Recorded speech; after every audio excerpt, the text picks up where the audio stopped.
27 yıllık ömrünü Xitay komünist işgaliyatçılığının türmesinde ötközgen Şarkı Türkistanlık da'vatchi Şeyh Abdukerim Abduvali türmedeki çıdığısız azaplar sebebinden şehit kılındı. Kerem Abduvali'nin Şvetsiyada yaşaydigan bir tuqqani, inisi Muhammed Abduvali'den qerindishining ölüm xabarini 2017 yılının 5'ida ishonchlik manbalardan anglaganligini, bu qayg'uli xabarni hozirgacha boshqalarga demaganligini aytdi.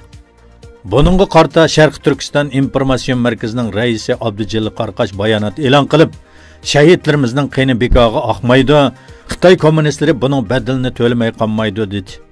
Shuning bilan bir vaqtda marhumning yotgan yerini Firdavs jannati bo'lsin deyish bilan billa urug' tuqqanlarga Allohdan sabr tiladi.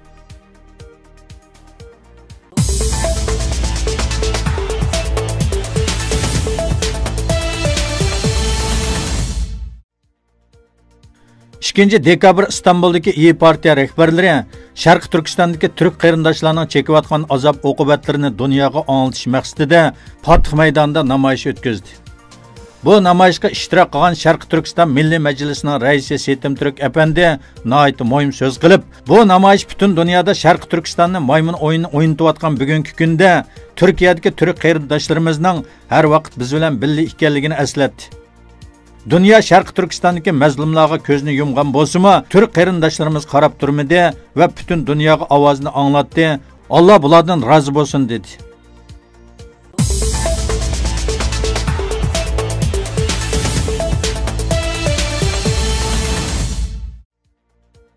...27 noyabr Dünya Müslüman Alimlar Birligi Xitoyning Uyg'ur musulmonlariga qarta yurgizayotgan siyosatiga qarshi bayonot e'lon qildi.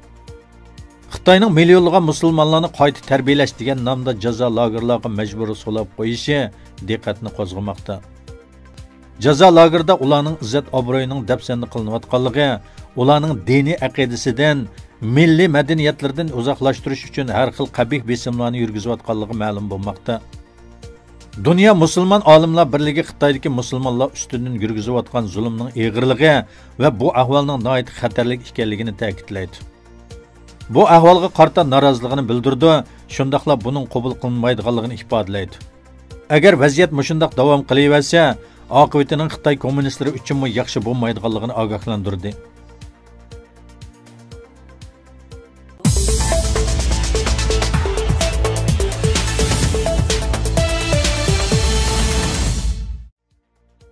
...14 noyabrdan başlap Amerika ve Yaponiyada ziyareti bo'lgan Dünya Uyg'ur Qurultayining raisi Dolqin ise 28 noyabrdan başlap Avustraliyadagi ziyoratini boshlagan.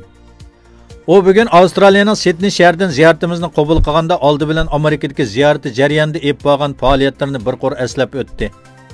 Dolqin ise sözüde Yaponiya ziyaratining natijalik o'tganligini, bu natijaning beshida Yaponiyadagi Uyg'ur jamoatiga muhojiratdagi Uyg'ur milliy davosini to'ntish hamda ularni Uyg'ur davosi sepiga qo'shishdan iborat jiddiy bir ehtiyojni o'rindash qadamining besilganligi ekanligini eskartdi.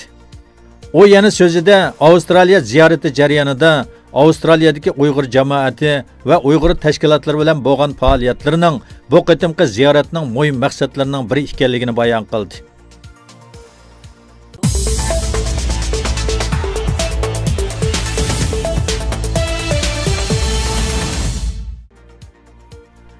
Birinchi dekabr Trump bilan Xi Jinping kechlik ziyofatda ikki taraf muzokara temasi haqida to'xtalib, Amerikaning 2019 yili 1-yanvardan boshlab 200 milliardlik Amerika dollari qimmatidagi tovarlarga jazo xarakterlik tamojna bejini 25% ga o'stirmaydiganligini, Xitoy taraf buning badaliga nurg'un turda Amerikaning mollarini, bo'libmi dehqonchilikqa oid mollarini setib olib, Amerika savdo aktiv balansini azaytishni maqsad qilgan.